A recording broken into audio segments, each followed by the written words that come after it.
Iglesia Pan de Vida para tu Corazón, Barrio Castilla en Bogotá, Colombia. Calle Octava bis A, número 7735, segundo piso. Sitio web www.pandevidaparatucorazon.com. Porque la palabra de Dios es viva y eficaz, y más cortante que toda espada de dos filos, y penetra hasta partir el alma y el espíritu, las coyunturas y los tuétanos, y discierne los pensamientos y las intenciones del corazón.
Romanos capítulo 9, versículos 6 al 13.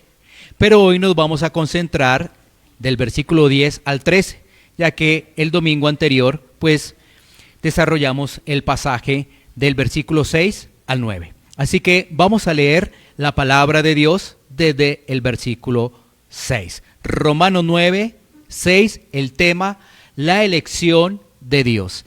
Dice así la palabra del Señor. No que la palabra de Dios haya fallado, porque no todos los que descienden de Israel son israelitas, ni por ser descendientes de Abraham son todos hijos, sino en Isaac te será llamada descendencia. Esto es, no los que son hijos según la carne son los hijos de Dios, sino que los que son hijos según la promesa son contados como descendientes. Porque la palabra de la promesa es esta: por este tiempo vendré y Sara tendrá un hijo. Y no solo esto, sino también cuando Rebeca concibió de uno, de Isaac, nuestro padre. Pues no habían aún nacido, ni habían hecho aún ni bien ni mal, para que el propósito de Dios conforme a la elección permaneciese, no por las obras, sino por el que llama. Se le dijo, el mayor servirá al menor. Como está escrito, a Jacob amé, mas a Esaú aborrecí. Vamos entonces a orar, pidámosle al Señor. Señor, gracias Padre Santo por concedernos el privilegio de escuchar tu palabra. Qué privilegio somos cada uno de nosotros, Señor. Ahora te pedimos, Señor, que ese privilegio tú también nos permitas meditar y aplicar tu palabra. No queremos ser solamente unos receptores vacíos, Señor. Por el contrario, que tu Santo Espíritu ilumine nuestro ser para un claro entendimiento y aplicación de tu palabra. Teniendo presente, Señor, que estamos recibiendo un tesoro del cielo, un tesoro maravilloso, Señor. Padre Santo, Señor, obra, Señor, según tu propósito. Padre de la gloria, también te pido, Señor, para que pueda compartir tu palabra con reverencia, hacerlo con temor, Señor, sabiendo que es una gran responsabilidad, Señor. Padre Santo, Señor, te pido la iluminación de tu Santo Espíritu, Señor, para compartirla, Señor, sin apartarme ni a derecha ni a izquierda. Todo esto, Señor, te lo pedimos en los méritos de nuestro Señor y Salvador. En Cristo Jesús. Amén. Muy bien, mis hermanos, podemos sentarnos y vamos a escuchar entonces la palabra de Dios para este tema que es la elección de Dios. La elección de Dios, sin duda, es un tema en el cual le pedimos al Señor para que tus oídos espirituales estén muy receptivos, ya que allí aparecen palabras en las cuales podríamos ser fácil confundidos, como el tema de la elección, como el tema de que el Señor aborreció. Así que es muy importante pedirle al Señor que estemos completamente atentos. Bueno, muy bien. Hagamos un recuento de lo que hemos leído y explicado desde el versículo 6, es decir, lo de hace 8 días. Bueno, entonces, el apóstol Pablo está argumentando por qué la palabra de Dios no ha fallado. Ese es el punto del apóstol Pablo. ¿Por qué la palabra de Dios no ha fallado? Y lo que hace un primer argumento es tomar la palabra, tomar el Antiguo Testamento y mirar el ejemplo de Abraham. El apóstol Pablo en este bloque que va del versículo 6 al versículo 13 tiene 2 argumentos. Ya vimos el primer argumento hace 8 días. Entonces es el caso de Abraham. Abraham tuvo varios hijos.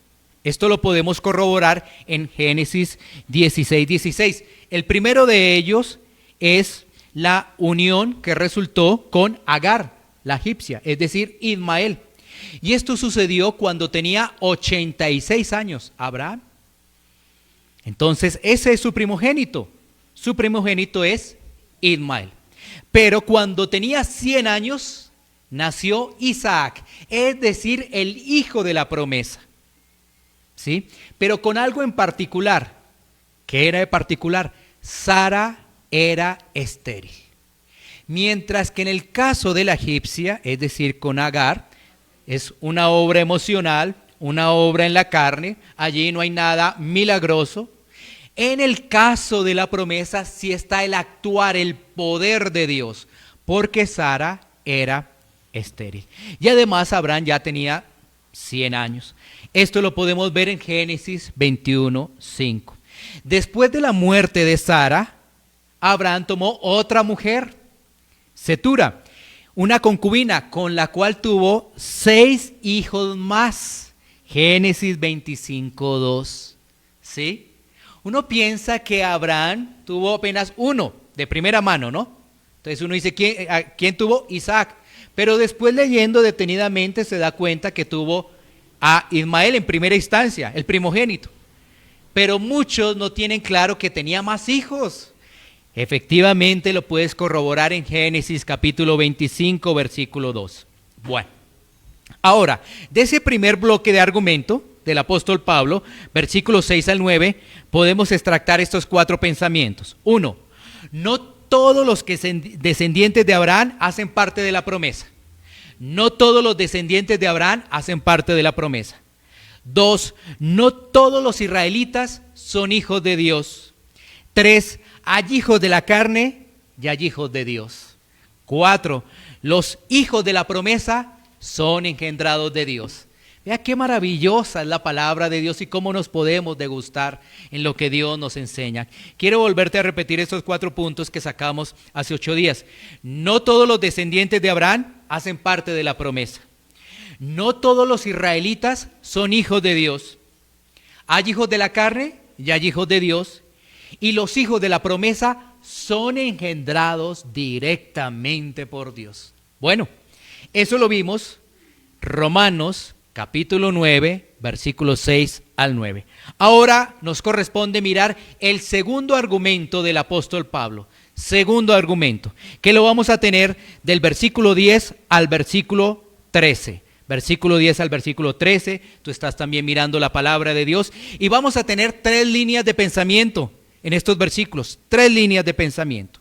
Vamos a tener el argumento histórico, versículo 10, vamos a tener el argumento teológico, versículo 11, y vamos a tener los pasajes bíblicos de sustento, versículos 12 y 13. Una vez más te repito, para que tengas un esquema, un bosquejo de lo que vamos a desarrollar. Argumento histórico, versículo 10. Argumento teológico, versículo 11. Y pasajes bíblicos de sustento, versículos 12 y 13. 3 líneas de pensamiento. Bueno, muy bien. Así que vamos a leer nuevamente el versículo 10, Romanos capítulo 9, versículo 10. Y dice, y no solo esto, sino también cuando Rebeca concibió de uno de Isaac, nuestro padre. Ahí tenemos el argumento histórico. ¿Por qué le hemos colocado argumento histórico? Porque el apóstol Pablo se remonta una vez más al Antiguo Testamento y a seguir la historia de la descendencia de Abraham. Por eso es el argumento histórico. Bueno, ¿por qué el apóstol Pablo enriquece aún más sus argumentos? Mira por qué los tiene que enriquecer. Ya que un judío de la época podría contrarrestar el argumento del versículo 6 al versículo 9 expresando lo siguiente. Ismael era producto de la relación con una esclava. Es que Ismael era producto de esa relación de la esclava y la esclava era una egipcia. No pertenecía a su mismo linaje. Entonces el judío podía decir, ese argumento que has propuesto, apóstol Pablo, en esta carta no es muy convincente. ¿Sí? Y eso es lo que podría expresar precisamente ese judío, ya que la egipcia, pues lógicamente, no pertenecía a su linaje, era una esclava, Agar. Y ellos pensarían, los que controvertían con Pablo, el tema ya está resuelto, Pablo. Pero ¿sabes qué? El apóstol Pablo no se queda con esos argumentos, porque Pablo es inspirado por el Espíritu Santo y ahora eleva aún más los argumentos. Esto también nos ayuda a nosotros a poder hablar de la palabra de Dios. Si ves cómo hace Pablo, enumera unos argumentos y después da más argumentos. A veces nosotros cuando compartimos la palabra nos quedamos con unos argumentos muy pequeños. Por eso necesitamos leer y estudiar la palabra de Dios para ser enriquecidos en esos argumentos como lo hace el apóstol Pablo. Entonces, el apóstol Pablo enriquece argumentos y presenta el caso de Isaac y Rebeca. Para mirar el caso de Isaac y Rebeca tenemos que ir a Génesis, por supuesto. Así que vamos a nombrar unos pasajes que tú anotas y en casa los revisas, pero también vamos a ver otros en pantalla. Entonces vamos a hacer un trabajo doble. Anotas todos los pasajes, pero algunos vamos a ver en pantalla por cuestiones de tiempo. Por ejemplo, esto es solamente para que anotes. Génesis 24, 3 al 4. Bueno, este lo podemos ver en pantalla, ¿sí? Vámonos en pantalla. ¿Qué vamos a ver en Génesis 24, 3 al 4? Vamos a ver cómo Abraham comisiona a su criado, a su siervo, para que busque una esposa a Isaac, pero que tiene que ser de el linaje, no tiene que ser de otros pueblos. Leamos. Dice allí, y te juramentaré por Jehová, Dios de los cielos y Dios de la tierra, que no tomarás para mi hijo mujer de las hijas de los cananeos, entre los cuales yo habito, sino que irás a mi tierra y a mi parentela y tomarás mujer para mi hijo Isaac. Abraham tenía una gran preocupación. ¿Cuál era? Que su hijo Isaac se juntare precisamente con mujeres de los cananeos. Esos cananeos tenían una gran cantidad de dioses. Él tenía esa preocupación. Entonces lo que estamos viendo allí es que él encomienda a su criado que le busque una mujer, una esposa a Isaac, pero tiene que ser de su misma parentela. Y eso encomienda, eso también a Dios. Bueno. En Génesis 24, 23, esto solamente es para que lo anotes, va a aparecer allí precisamente Rebeca. Rebeca, ¿qué viene siendo? Viene siendo prima de Isaac. El padre de Rebeca era Betuel. Génesis 24, 23.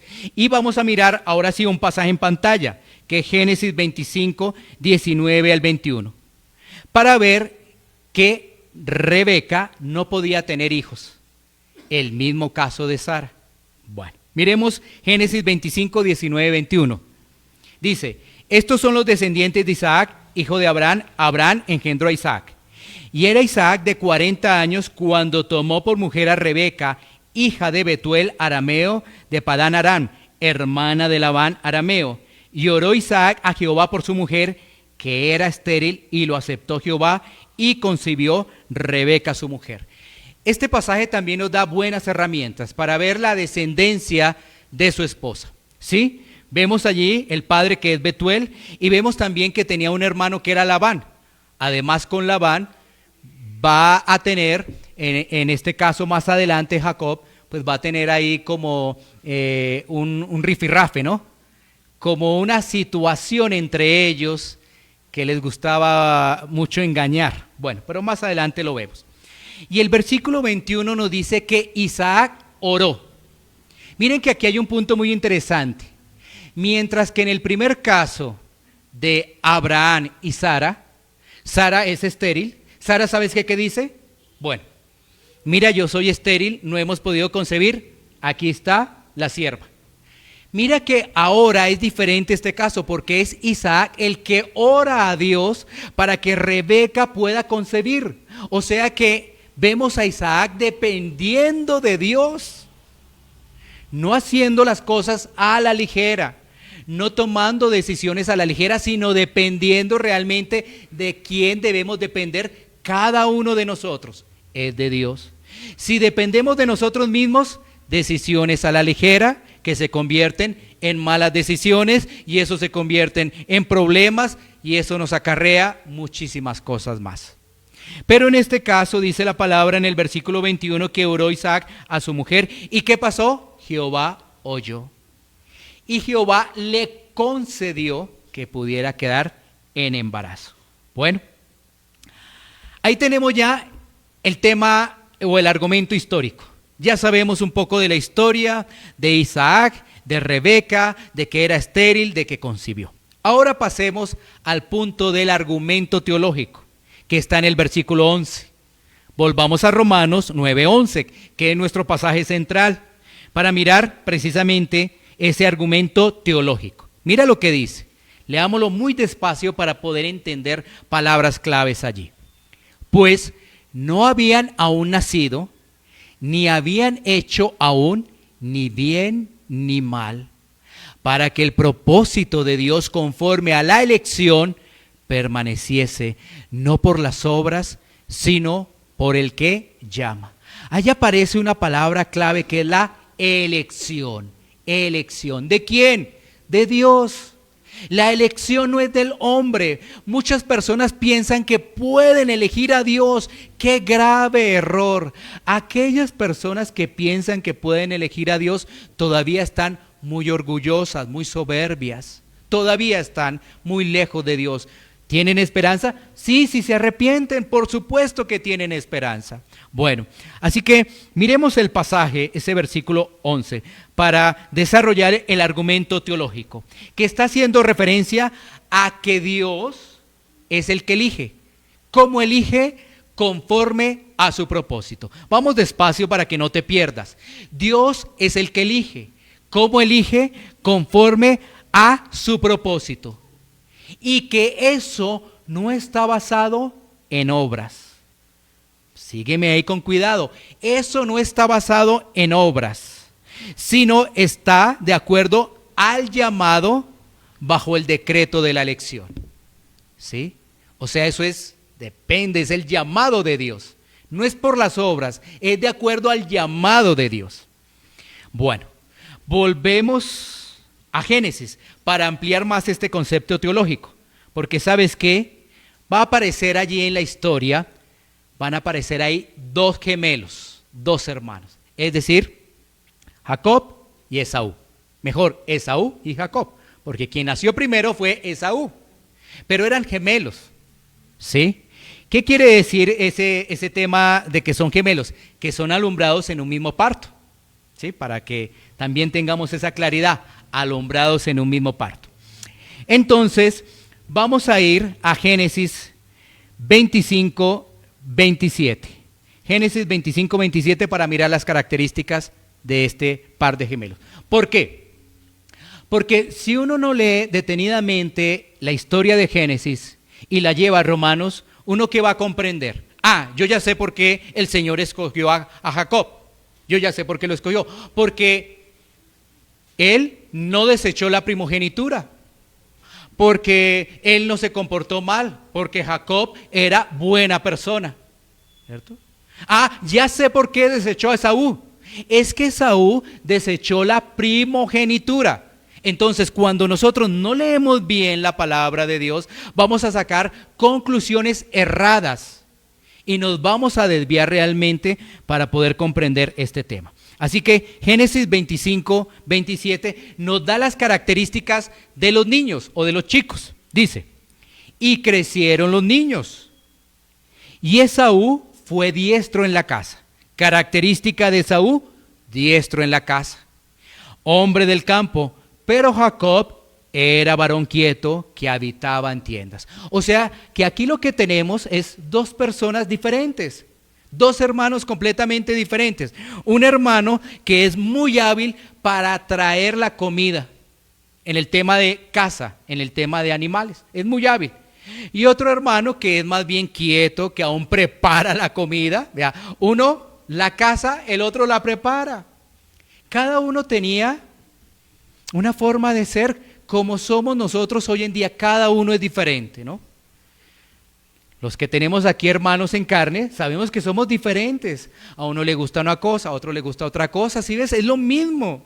Uno tiene una habilidad para una cosa, otro tiene habilidad para otra cosa. Entonces, quizás mi hermano que me sigue es muy hábil para el tema de las leyes. En mi caso, he podido desarrollar una labor periodística que ha sido mi profesión como tal, pero ahora compartiendo la palabra. ¿Sí ves? Somos muy diferentes.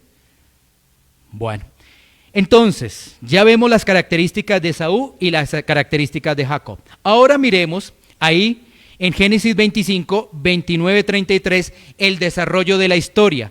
¿De cuál historia? De la historia que nos presenta que Jacob pues se aprovechó de un momento para tomar la primogenitura. Bueno, miremos la historia como es. Versículos 29 al 33 dice, y guisó Jacob un potaje, y volviendo Esaú del campo cansado, dijo a Jacob, te ruego que me des a comer de ese guiso rojo, pues estoy muy cansado, por tanto fue llamado su nombre Edom. Y Jacob respondió, véndeme en este día tu primogenitura.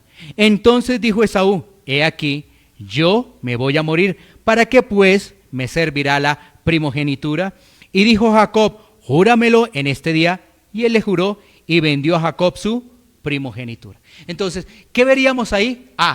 Esaú, ya entendemos, Esaú no tuvo el valor de la primogenitura y la desechó. O sea, ahí Esaú es el malo y Jacob es bueno. Pero si tú lees y te das cuenta detenidamente, es que los dos son malos. Los dos son malos si tú lees detenidamente el pasaje. Ahora, si tú lo lees a la ligera, vas a leer que Esaú es el malo y Jacob es el bueno. No es cierto. Miremos una vez más. Mira las características de cada uno. Uno caza, el otro prepara. Entonces es lógico que el que está de la casa venga cansado, ¿no es cierto? Y el otro prepare. ¿No sería lo mejor compartir las cosas entre hermanos? ¿No crees que eso es lo amable? ¿Esa es la decisión? ¿Sí? Si yo vengo cansado y si tengo mi hermano en carne y mi hermano preparó algo, ¿no creerías que mi hermano diría, ahí te dejé preparado esto? ¿No es cierto? Mira qué astucia la de Jacob. Qué engaño el de Jacob. Dirían hoy en día en el lenguaje colombiano, avispado. Ese sí es avispado, ¿no? Ese sí lee bien las cosas, ¿no? No. Ese también estaba desviado porque se aprovechó de un momento de debilidad para tomar la primogenitura. Se aprovechó Jacob. Ahora, vamos a ver más características de Jacob, a ver si realmente lo ven como algunos lo ven, así como una persona buena, que no necesita la gracia y la misericordia de Dios. ¿Qué significa la palabra Jacob? Significa suplantador, significa engañador. Por eso es que Dios tiene que cambiarle el nombre a Israel, a uno que lucha con Dios, que significa Israel. Porque ¿qué significa Jacob? Suplantador, engañador. Miremos este pasaje, Génesis 27, versículo 35 y 36. Génesis 27, 35, 36. Dice, y él dijo, vino tu hermano con engaño y tomó tu bendición. Y Esaú respondió, bien llamaron su nombre Jacob, pues me ha suplantado 2 veces. Se apoderó de mi primogenitura y he aquí ahora ha tomado mi bendición. Y dijo, ¿no has guardado bendición para mí? ¿Qué nos relata el pasaje, el contexto? Nos está diciendo que el padre Isaac va a bendecir a sus hijos. Por supuesto que va a bendecir al primogénito. En primera instancia, quien va a recibir esa bendición, ¿quién debe hacer? Esaú. ¿Y sabes qué hacen? Pues la mamá en este caso dice, oye, ven para acá, Jacob, y suplanta a tu hermano y recibe tú la bendición. Y entonces llega el pasaje cuando Esaú dice, ¿qué pasó acá? Vino mi hermano y otra vez me engañó. Y mira que ahí dice que la ha suplantado 2 veces. 2 veces. ¿Y qué pasó? La bendición, ¿para quién quedó? No había nada que hacer para Jacob. Porque es que Esaú dice, ahí le dice al papá, ¿no ha quedado algo de bendición? ¿No ha quedado algo para mí? El papá dice, no hay nada que hacer. No hay nada que hacer. Ahora, en los capítulos 30 y 31, para que revises en casa, capítulos 30 y 31, ¿qué vamos a ver? Vamos a ver que en esos capítulos, que tuvo también inconvenientes Jacob con Labán. Ahí apareció una vez más Labán. ¿Por qué? Porque nos muestra que ambos, tanto Jacob y Labán, se engañaron con el tema de las ovejas, ¿sí? Es que los dos estaban mostrando ahí gran codicia. Eso lo podemos verificar en capítulo 30 y 31, donde se habla de las tretas de Labán, ¿sí? Bueno, entonces, ya teniendo este panorama, regresemos nuevamente a Romanos y volvamos a leer Romanos 9:11. Si es que ya tienes el panorama, volvamos a leer Romanos 9:11, dice, pues no habían aún nacido. ¿Quiénes no habían nacido? Entonces ya sabemos que no habían nacido, entonces Esaú y Jacob, no habían nacido. Y también nos corrobora el versículo que no habían hecho ni bien ni mal. Pues no habían hecho ni bien ni mal porque no habían nacido. Y todo esto se dio según el propósito, ahí está el propósito, y conforme a la elección de Dios. ¿Qué quiere decir esto? Que Dios eligió a Jacob. Y todas esas cosas se van armonizando para que se cumpla el propósito de Dios. ¿Qué se va armonizando? Es que el que debía recibir la primogenitura o la bendición de la primogenitura, ¿quién era? Esaú, es correcto. Entonces, ¿qué Dios va armonizando conforme a su decreto, conforme a Él lo estableció? Él va organizando todo. Es que es un Dios perfecto. No se le escapa ningún detalle, es Dios. Cuando lo ponemos a la imagen de hombre, empezamos a generar un poco de preguntas. ¿Y por qué tal cosa? ¿Y por qué tal otro? No, estamos hablando del creador de los cielos y de la tierra.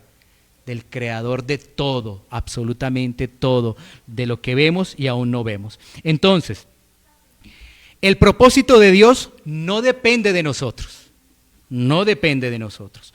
No se basa en nacionalidad, tampoco se basa en obras. No depende de nosotros, no se basa en nacionalidad, no depende de las obras.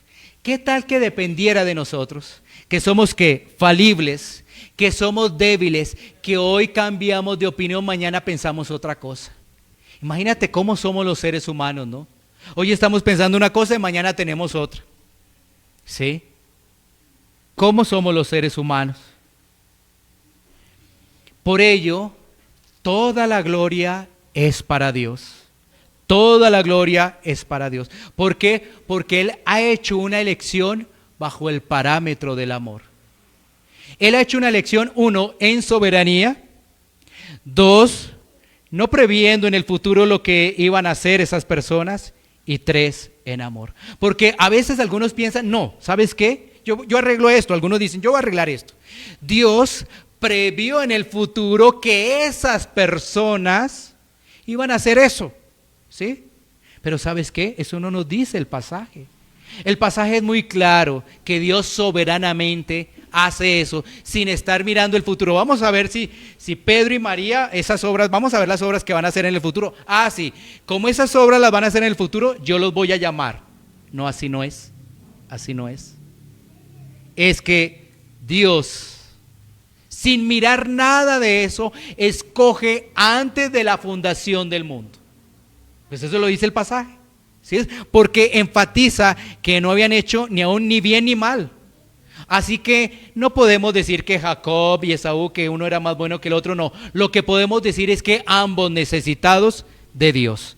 Ambos son necesitados de Dios. Bueno, ahora pasemos a los pasajes de sustento, porque si tú te das cuenta, versículo 12 y versículo 13, lo que va a hacer el apóstol Pablo es tomar dos pasajes de sustento.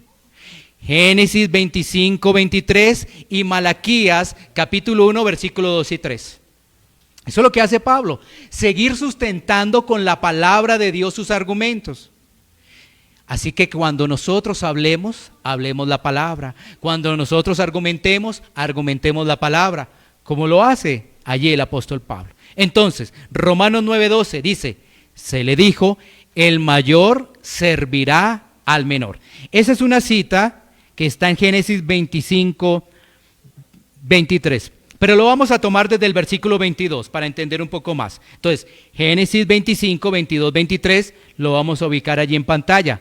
Génesis 25, 22, 23. Mira lo que nos dice la palabra. Y los hijos luchaban dentro de ella y dijo, si es así, ¿para qué vivo yo? Y fue a consultar a Jehová y le respondió Jehová, 2 naciones hay en tu seno y 2 pueblos serán divididos desde tus entrañas. Un pueblo será más fuerte que el otro pueblo y el mayor servirá al menor. Mira que Pablo está tomando el Antiguo Testamento y lo trae a colación en esta carta a los romanos. ¿Qué vemos allí en el contexto de Génesis 25, 22? ¿Qué estamos viendo? Que en este caso Rebeca estaba muy inquieta porque pues no sabía qué era lo que estaba sucediendo en su vientre. Sí, estaba muy inquieta. Y sabes que el Señor le contesta también que esos hijos estaban luchando desde ahí, desde el vientre. Entonces ella dice, ¿para qué vivo yo? Y hace la consulta al Señor. Y el Señor le responde y le dice, dos naciones hay en tu seno y 2 pueblos serán divididos desde tus entrañas. Es decir, Esaú será un pueblo y Jacob será otro pueblo. Aunque lo que está tomando el apóstol Pablo lo habla de naciones que se conformarán después, debes tener claro, para que después sigas estudiando, que está hablando también de individuos. Es que hay algunos que argumentan de naciones, ¿cierto? Y nos damos cuenta que de esos individuos nacen naciones, o sea, se conforman naciones. Eso es muy cierto. Pero el pasaje nos está hablando de individuos, ¿sí? Individuos. Esto hay que tenerlo también muy en claro. Bueno, entonces, ¿qué nos está haciendo más referencia allí? Génesis 25, 23, que el mayor va a servir al menor. Mira que Dios, conforme a su propósito, Dios, conforme a su elección, le menciona eso. ¿A quién? Pues a Rebeca. Le está diciendo lo que Dios ya tiene organizado, lo que Dios ya tiene estructurado. Ahí está la soberanía de Dios. ¿Qué quiere decir ello? Que los planes del hombre son diferentes a los planes de Dios. En esa época, el primogénito tenía grandes responsabilidades y grandes privilegios.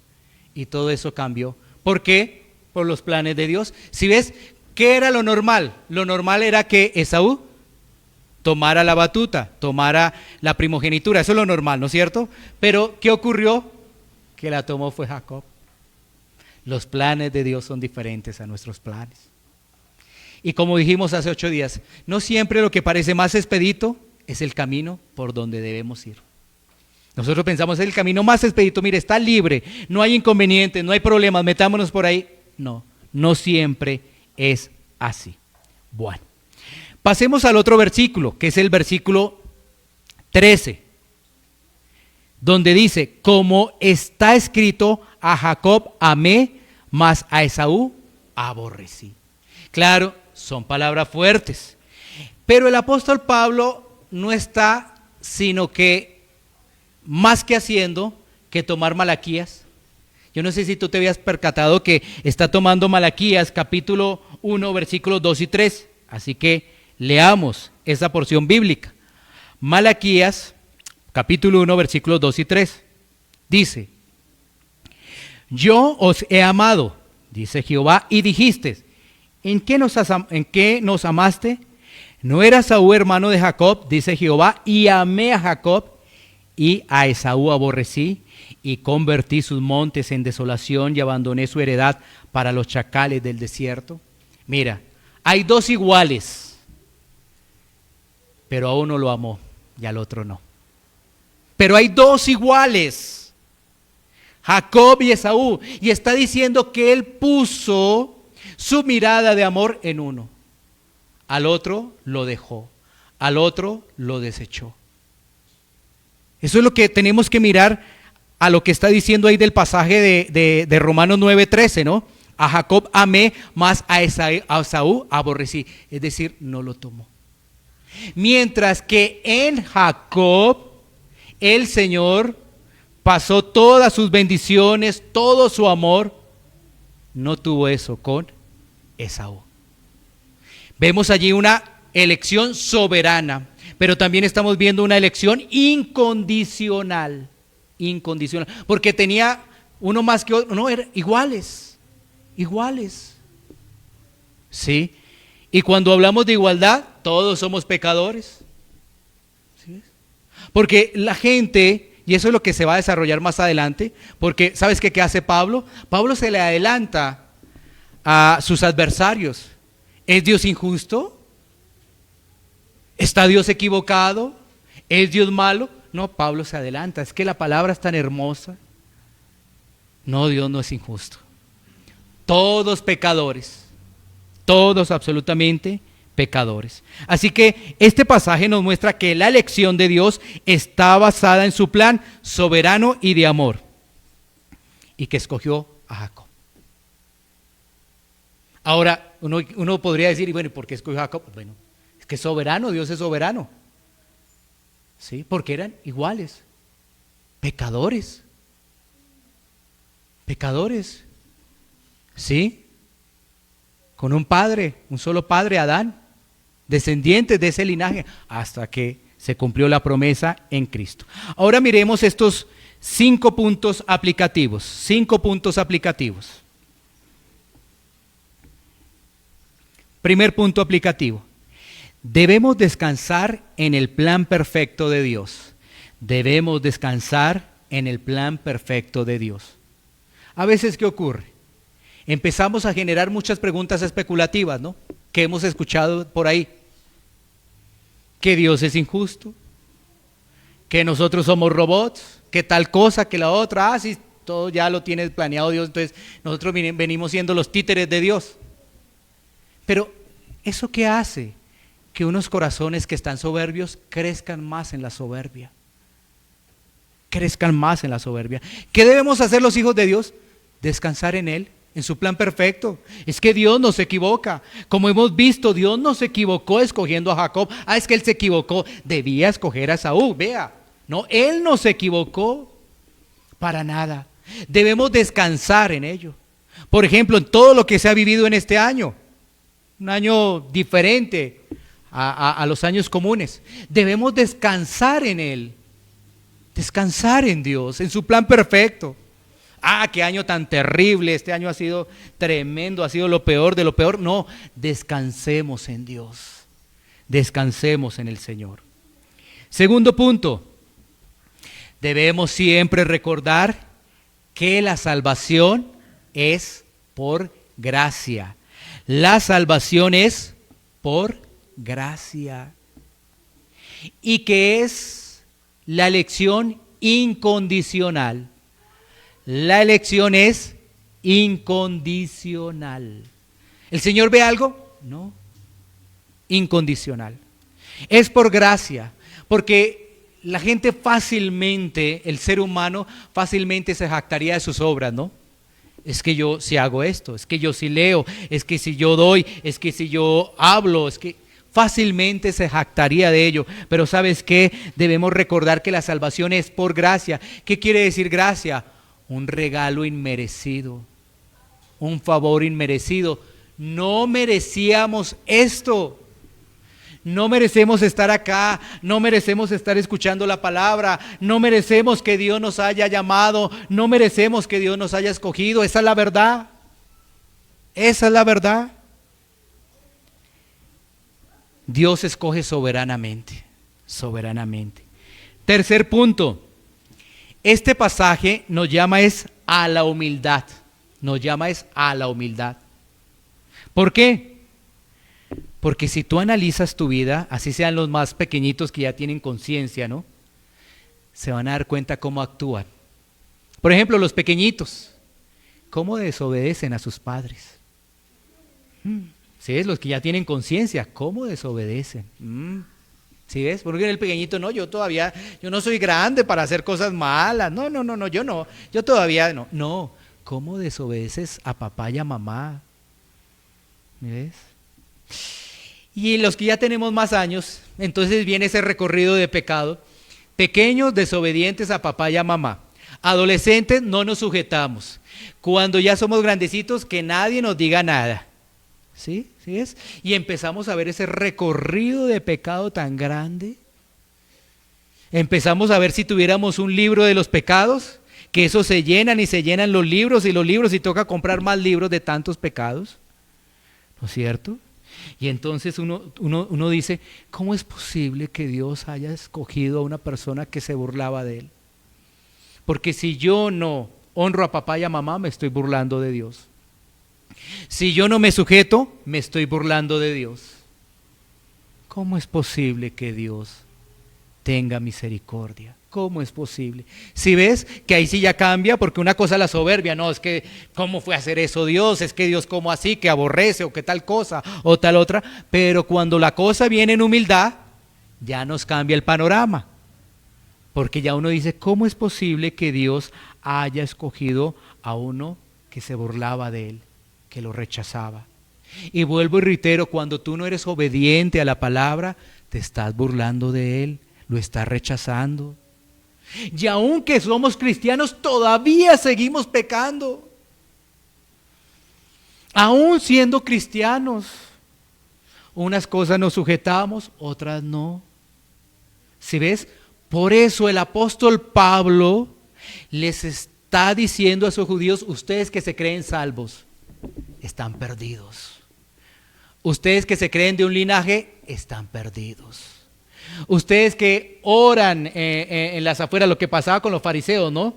En Mateo capítulo 23, ¿no? Que se jactaban ellos de orar, de ser los primeros en las filas, de estar atentos, de llegar primero a la iglesia como debe ser. Hicieron algo bien, pero el corazón estaba mal.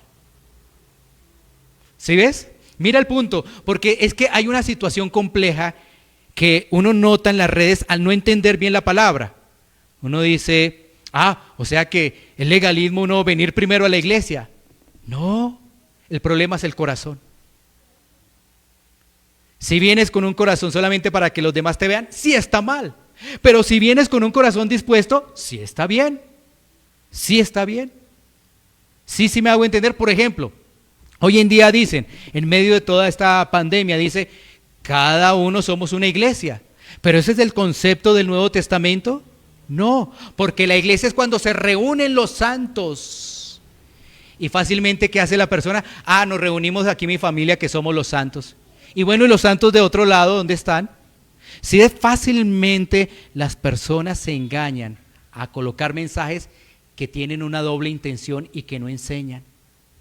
Sí, porque hacen mal otra cosa. Entonces dicen, ¿está mal reunirse en la casa? No. Pero la Biblia nos dice que en lo que podamos, reunámonos los santos. Entonces depende cómo lo hagas, cómo lo estés haciendo. ¿Sí? ¿Cómo lo estés haciendo? ¿Bajo qué autoridad lo estás haciendo? Así que ahí viene un punto muy importante, es el llamado a la humildad. Bueno, sigamos con estas aplicaciones. Punto número 4, porque como son 5 aplicaciones. ¿Qué debe producir la doctrina de la elección?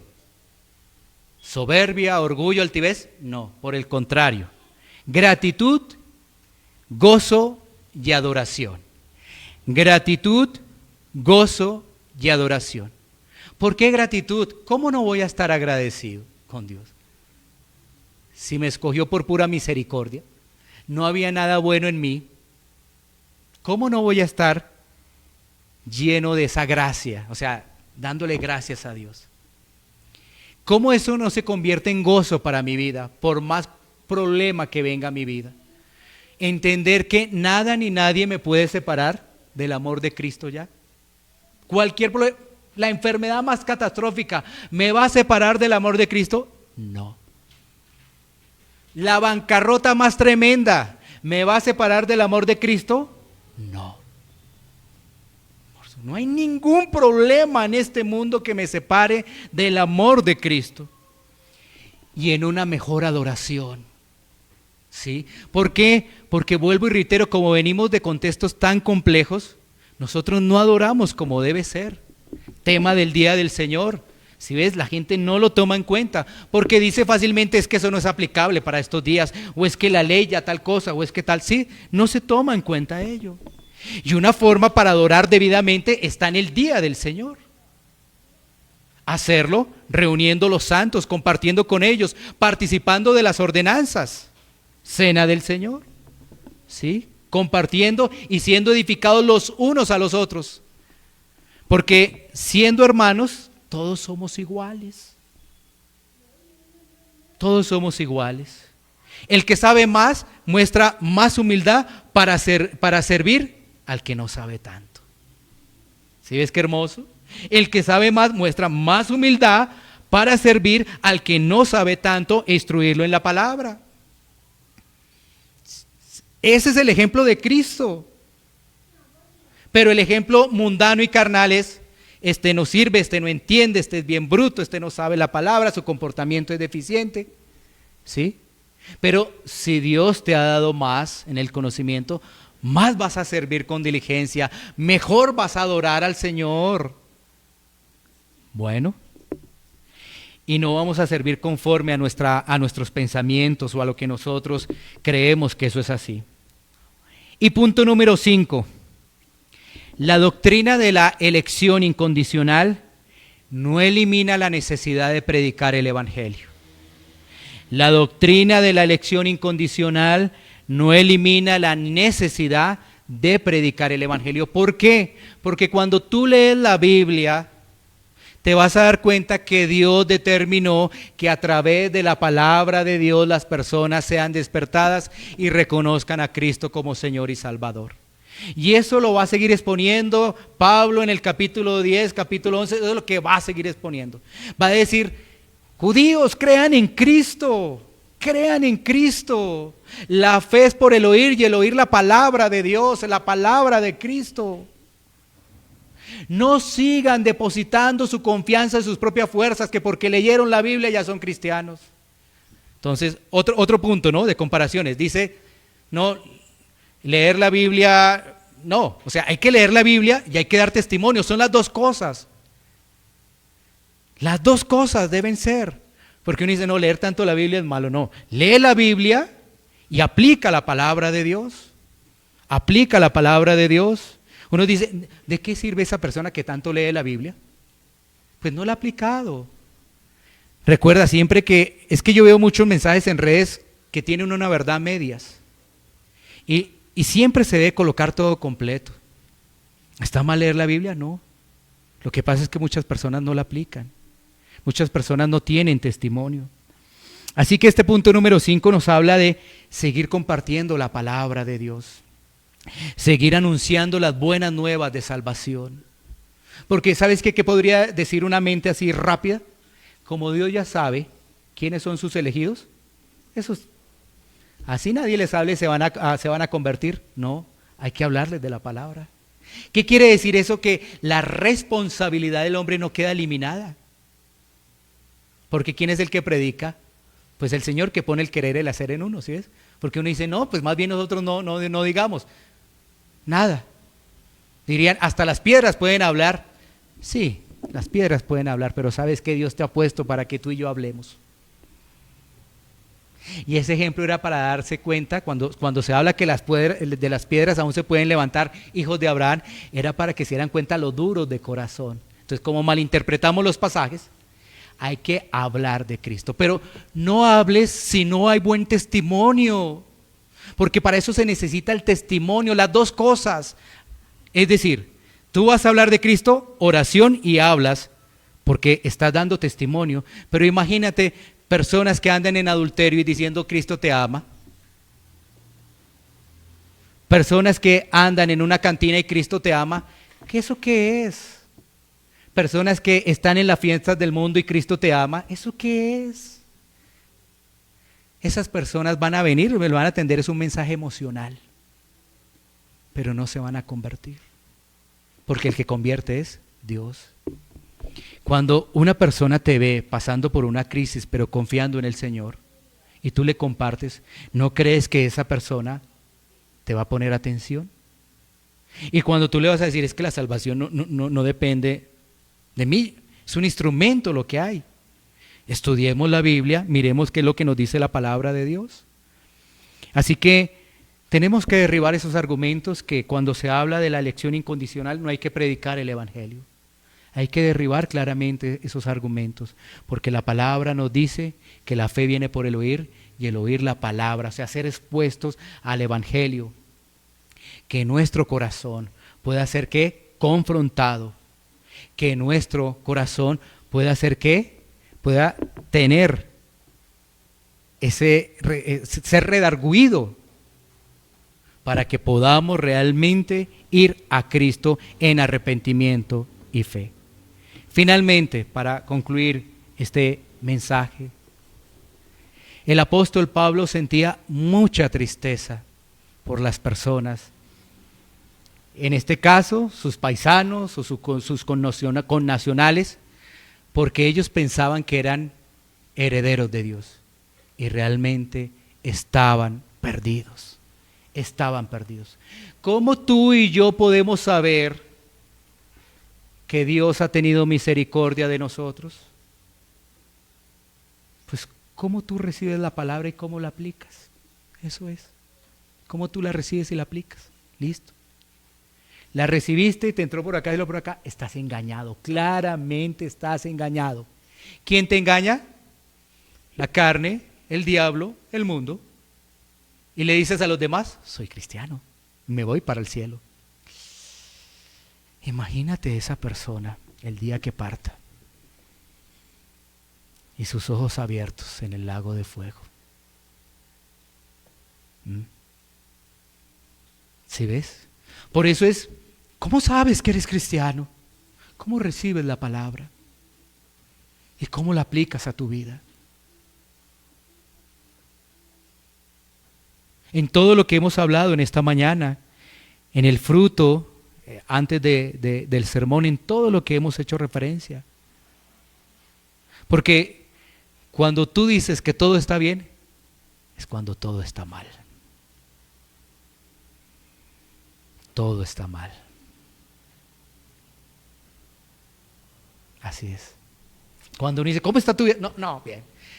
No sé si tú te acuerdas, muchos de acá que venimos de esas iglesias que le decían a uno, no, tú tienes que decir que estás bendecido, en victoria, con todas las promesas del reino y gozoso hasta lo último. No sé si a ti te tocó esa parte. Qué tristeza, ¿no?